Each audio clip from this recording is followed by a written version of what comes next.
ہم نے اپنا مقدمہ عوام کی عدالت میں رکھا ہوا ہے. آپ بھی عوام کی عدالت میں اپنا موقف بیان کریں, اس کے بعد پبلک خود فیصلہ کر لے گی کہ کس کی باتیں قرآن و سنت کے دلائل کی روشنی میں درست ہیں اور کس کی غلط ہیں.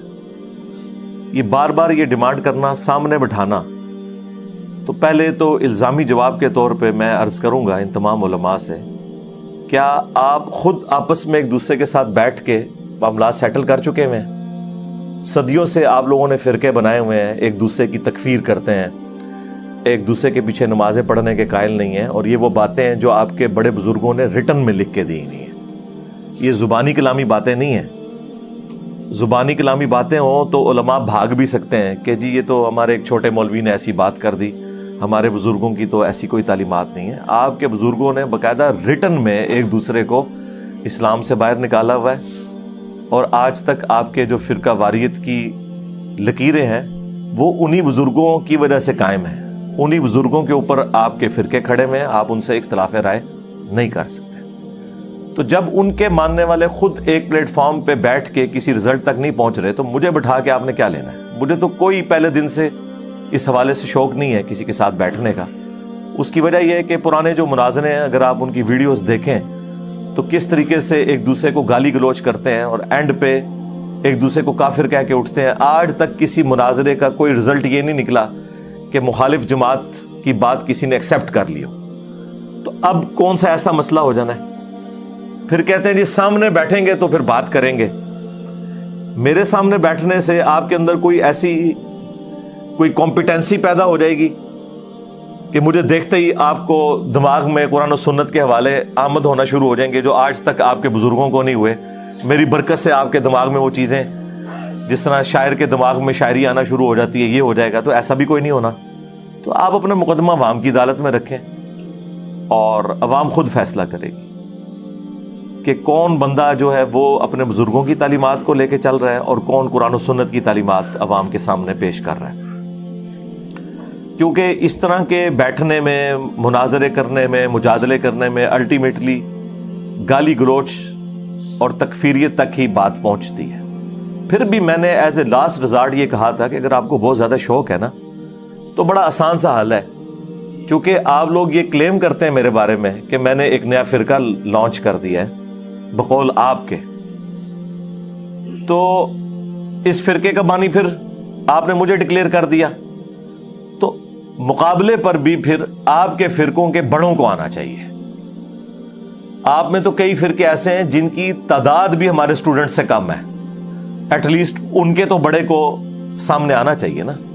دیکھیں بخاری مسلم دونوں میں حدیث موجود ہے کہ غزوہ حنین کے موقع پر 12,000 کے لشکر میں سے صرف 80 بندے نبی علیہ السلام کے ساتھ رہ گئے تھے, اور اللہ کے محبوب صلی اللہ علیہ وآلہ وسلم نے اس وقت بہادری کا مظاہرہ کرتے ہوئے اپنے خچر کو آگے بڑھایا, اور آپ کے جو چچا زاد تھے حضرت ابو سفیان, یہ معاویہ ابن ابی سفیان کے والد نہیں ہیں, یہ وہ ہیں جو نبی علیہ السلام کے چچا حارث کے بیٹے تھے, ابو سفیان بن حارث.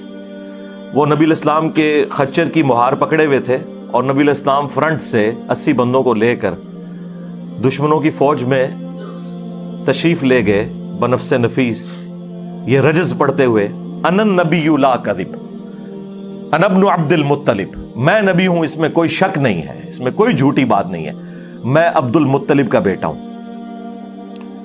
تو اب ہونا یہ چاہیے کہ آپ کے فرقوں پہ جب برا وقت آیا ہے تو بریلویوں کے سب سے بڑے عالم اس وقت پلانٹ ارتھ کے اوپر مفتی منیب الرحمان صاحب ہیں, تو وہ فرنٹ سے لیڈ کریں اور کہیں کہ میں ہوں مفتی منیب الرحمان, اس میں کوئی شک نہیں, میں ہوں بریلویوں کا امام, اس میں کوئی شک نہیں, آؤ انجینئر مجھ سے بات کرو. تو یقین کریں میں ان بڑوں کی اتنی عزت کرتا ہوں کہ یہ اگر ہماری اکیڈمی تشریف لے آئیں, میں ان کو کرسی پہ بٹھا کے سامنے زمین پہ بیٹھ کے ان کے سامنے اپنا مقدمہ رکھوں اور یہ اپنا مقدمہ ہمارے سامنے رکھیں. اگر یہاں تشریف نہیں لا سکتے تو آن لائن بھی سہولت موجود ہے. میں تو ہفتے میں 2 دن آن لائن ویسے ہی آتا ہوں شاہد اور بلال کے چینل کے اوپر, تو آپ ٹائم لے لیں تو آن لائن آ کے بات کر رہے ہیں. لیکن یہ آپ کی خواہش کی وجہ سے, مجھے کوئی شوق نہیں ہے. اسی طریقے سے دیوبند میں پلانٹ ارتھ کے اوپر سب سے بڑے مفتی ہیں ان کے تقی عثمانی صاحب، وہ سامنے آ جائیں اور کہیں کہ میں ہوں تقی عثمانی، اس میں کوئی شک نہیں، میں ہوں دیوبند کا امام، اس میں کوئی شک نہیں، آؤ انجینئر مجھ سے بات کرو، تو پھر سمجھ آتی ہے نا۔ اسی طریقے سے ساجد میر صاحب اہل حدیث کی طرف سے آئیں کہ میں ہوں ساجد میر وہابیوں کا امام، انجینئر صاحب مجھ سے بات کرو۔ اس طریقے سے اہل تشیع ساجد نقوی صاحب کو لے آئیں اگر انہیں شوق ہے تو، مجھے کوئی شوق نہیں ہے۔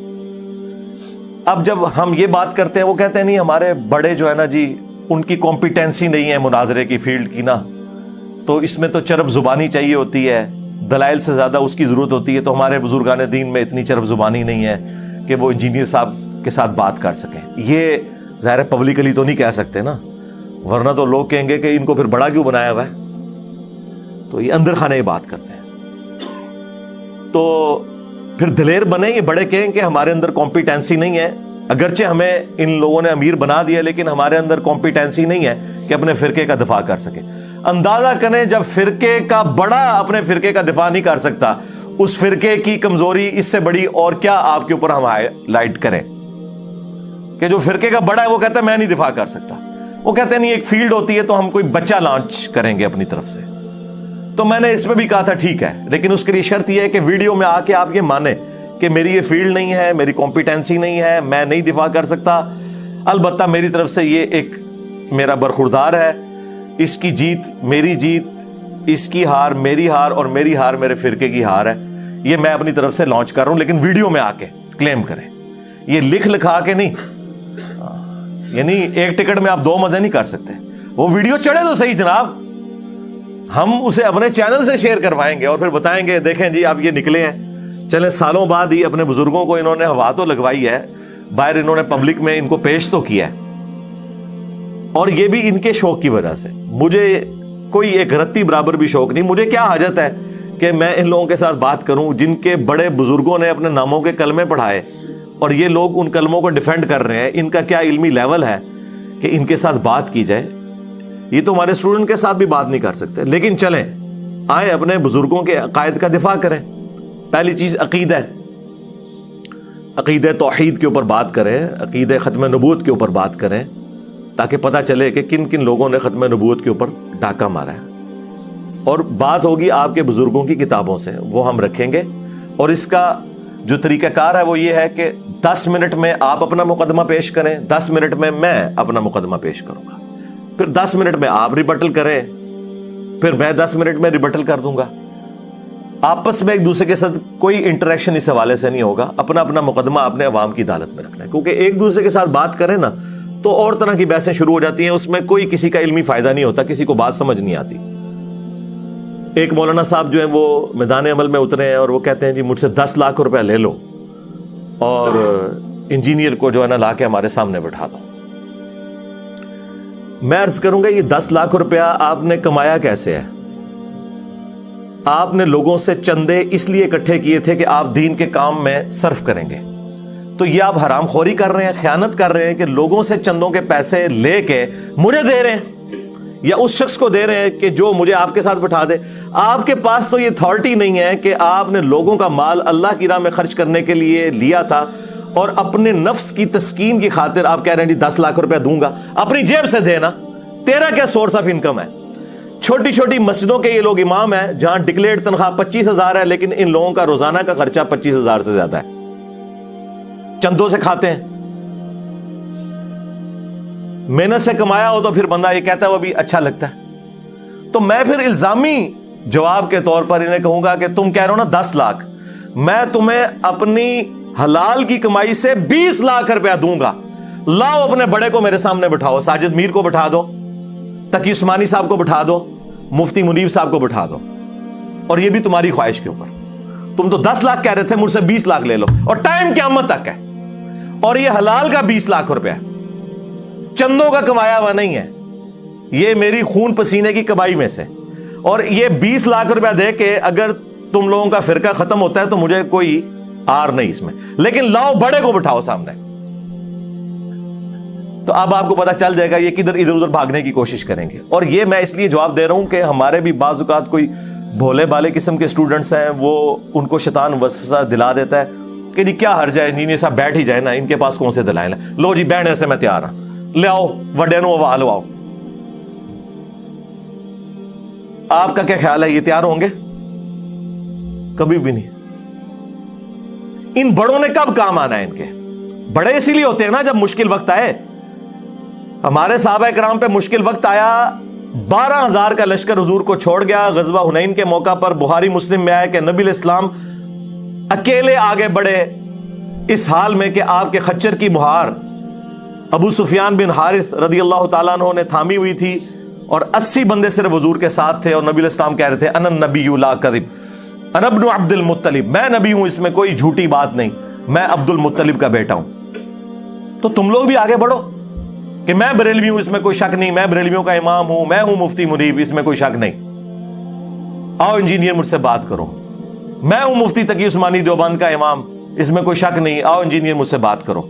میں ہوں ساجد میر وہابیوں کا امام, آؤ مجھ سے بات کرو انجینئر. ان لوگوں کے دعوے سنیں, اور پھر اس قدر حسد. ایک دیوبندی مولانا انٹرویو کے دوران کہتا ہے کہ جی وہ انجینئر صاحب اس لیے چھا گئے ہیں کہ سوشل میڈیا ہے. بالکل ایسی بات ہے, صرف سوشل میڈیا کی وجہ سے کوئی چھا جائے تو مجھے بتائیں دنیا کا ہر طبقہ پڑھا لکھا ہے یا ان پڑھ ہے, اپنے اپنے فرقوں میں سخت سٹرانج قسم کا. ہمارا ایک کلپ سنتا ہے اپنے صدیوں کے فرقے کو چھوڑ دیتا ہے. تو آخر کوئی دلیل ہے تو نا. وہ کہتے ہیں نہیں, اس وجہ سے کہ وہ لوگ کہتے ہیں یار ایک انجینئر ہو کے دین پہ بات کر رہا ہے, اور پھر وہ آگے سے مثال دیتے ہیں کہ میں عالم ہوں اور میں اب اگر گانا اور ڈانس شروع کر دوں تو لوگ بڑے شوق سے مجھے دیکھیں گے. یار وہ جو تمہیں دیکھیں گے تو وہ اپنی کوئی زندگی بدلیں گے, تمہیں ایک جوکر کے طور پہ وہ دیکھ رہے ہوں گے, جبکہ ہمارے اسٹوڈنٹس کیا ہمیں جوکر کے طور پہ دیکھ رہے ہیں؟ بھائی انہوں نے اپنے ماں باپ سے دشمنی لے لی نبی صلی اللہ علیہ وآلہ وسلم کی محبت میں, اور صدیوں کے فرقے چھوڑ دیے. یہ کمپیرزن ہے. اس سے اندازہ لگائیں کہ یہ لوگ کس طرح نیچ لیول کی آ کے مثالیں دیتے ہیں. یہ دین کے کام کو یہی کچھ سمجھتے ہیں کہ تماشا, چونکہ ان کے بزرگوں نے خود تماشے لگائے میں یہ سمجھتے ہیں کہ باقی لوگ بھی تماشے لگاتے ہیں. پھر جب سب کچھ ان کے پاس ختم ہو جاتا ہے کہتے ہیں جی انجینئر صاحب نے نا جی ایک نیا فرقہ لانچ کر دیا. ہم یہ کہتے ہیں جب کوئی فرقہ ہوگا تو پہلے سے موجود فرقے ہیں, ان کے اندر جو نٹوریس چیزیں پائی جاتی ہیں وہ انجینئر صاحب میں بھی پائی جاتی ہوں گی. بتائیں فرقے کی سب سے بڑی نشانی ہوتی ہے کہ اس کی مسجد دوسرے فرقے سے الگ ہوتی ہے. بتائیں میری کون سی مسجد ہے؟ ہم تو تمہارے پیچھے نمازیں پڑھتے ہیں, چندے تمہیں دیتے ہیں. فرقے کی چندہ بک علیحدہ ہوتی ہے, ان کا بابا علیحدہ ہوتا ہے.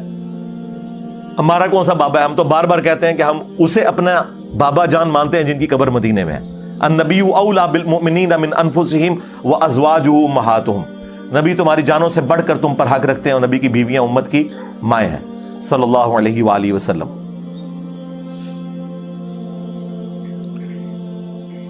فرقے کے مدارس ہوتے ہیں, فرقوں کی باقاعدہ ٹیکسٹ بک ہوتی ہیں جس میں بتایا جاتا ہے کہ یہ فرقہ ہمارا جنتی ہے, باقی سارے جہنمی ہیں. بتائیں ہم نے کون سا لکھ کے دیا؟ ہم تو آپ سب کو جنتی مانتے ہیں انشاءاللہ تعالی, الٹیمیٹلی اپنا عذاب بھگت کے. تو فرقوں والی اور فرقوں کے بابوں والی کوئی چیز ہمارے اندر موجود نہیں ہے, اور زبردستی آپ ہمیں اس کھاتے میں ڈال رہے ہیں. تو کس کو آپ دھوکہ دے رہے ہیں؟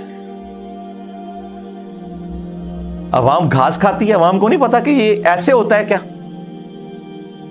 اور پھر خود فرقے ایک دوسرے کو جب تم ڈکلیئر کرتے ہو تو ان کی جو چیزیں بتاتے ہو تو کوئی ایک چیز تو ان میں سے ثابت کرو نا. آپ ان سے پوچھ لیں تو یہ مانیں گے کہ نہیں اس طرح کی کوئی بات انجینئر صاحب میں تو نہیں ہے. پھر آپ زبردستی مجھے اپنے بزرگوں کے ٹریک کے اوپر ثابت کرنے کی کوشش کیوں کرتے ہیں؟ میں نے گن پوائنٹ پہ احمد بریلوی صاحب سے حسام الحرمین لکھوائی تھی کہ آپ دیوبندیوں کو اور ان کے بزرگوں کو واجب القتل اور مرتد اور کافر ڈکلیئر کریں, اور احکام شریعت کے اندر احمد بریلوی صاحب یہاں تک لکھتے ہیں کہ کوئی وہابی, خواہ وہ دیوبندی ہو, اہل حدیث ہو, خواہ قادیانی ہو, قادیانی کافروں کو بیچ میں شامل کیا, رافضی ہو, یہ 1,00,000 دفعہ بھی اللہ کا نام لے کے ذبیحہ کرے نا تو ذبیحہ مردار رہے گا. البتہ یہود و نصارہ کا ذبیحہ حلال ہے. تو یہ میں نے اعلیٰ حضرت سے کہا تھا کہ آپ لکھیں. میں نے اعلیٰ حضرت سے کہا تھا کہ آپ جو ہے وہ ملفوظات شریف کے اندر یہ لکھیں کہ وہابیوں کی نہ نماز ہے نہ جماعت ہے, اور ان کی جو مساجد ہیں وہ مثل گھر کے ہیں. بلکہ یہ نہیں کہا, یہاں تک لکھا کہ کفار کی مساجد مثل گھر کے ہیں. کافر لکھا. نہ ان کی نماز ہے نہ ان کی جماعت ہے. جب پوچھا گیا کہ ان کے پیچھے نماز پڑھ لیں کہ نہیں, اور پھر اس کے جواب میں کیا میں نے المہند علی المفند لکھوائی, ہند کی تلوار ایک سٹھیائے ہوئے بابے کے اوپر, کتاب کا نام دیکھیں, اور اس میں انہوں نے لکھا کہ احمد بریلوی اور ان کی پوری جماعت جو ہے وہ شیطانی لشکر ہے جو ہم پہ حملہ آور ہوا ہے.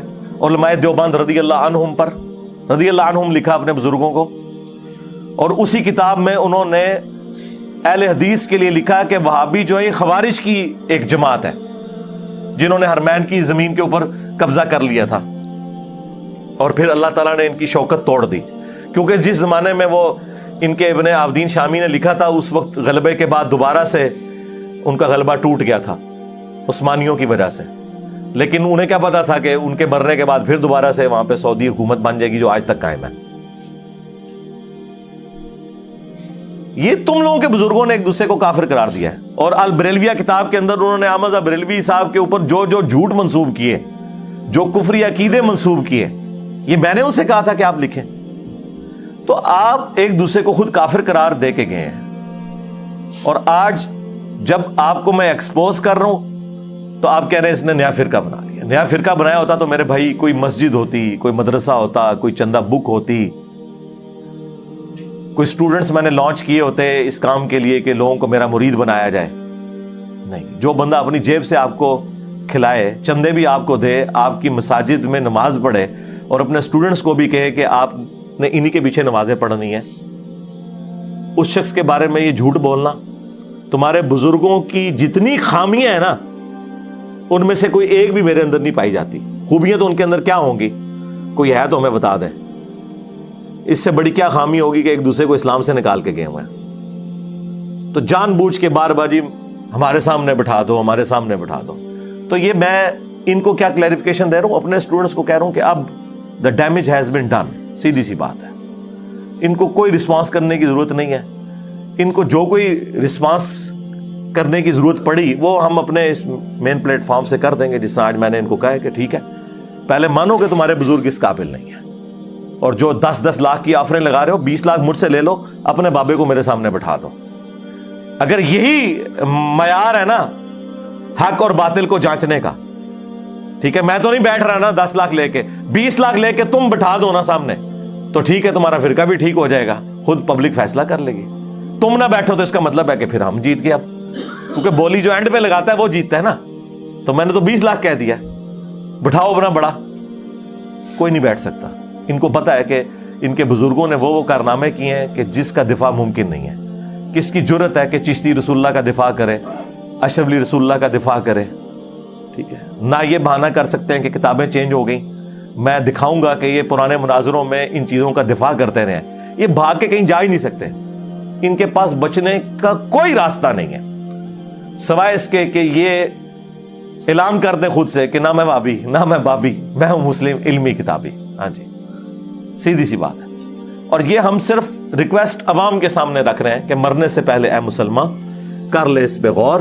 کتابوں کا خدا اور ہے, بابوں کا خدا اور. اگرچہ بابے اسی خدا کو مانتے تھے لیکن ان کوالٹیز کے ساتھ نہیں جو آسمان سے نازل کردہ وحی میں تھی, بلکہ اپنی انہوں نے تعلیمات عوام کے اندر جاری کر دی تھی. اور پھر جب میں نے اپنا غصہ آخری درجے میں مٹانا ہوتا ہے نا, تو میں پھر وہ اپنا نعرہ لگاتا ہوں کہ میرے نبی عیسیٰ ہے ہی کوئی نہیں, تیرے بابے تے شے ہی کوئی نہیں. صلو علی محمد وعلی محمد, اللہم صلی علی محمد وعلی آل محمد واصحاب محمد وازواج محمد اجمعین الی یوم الدین, آمین.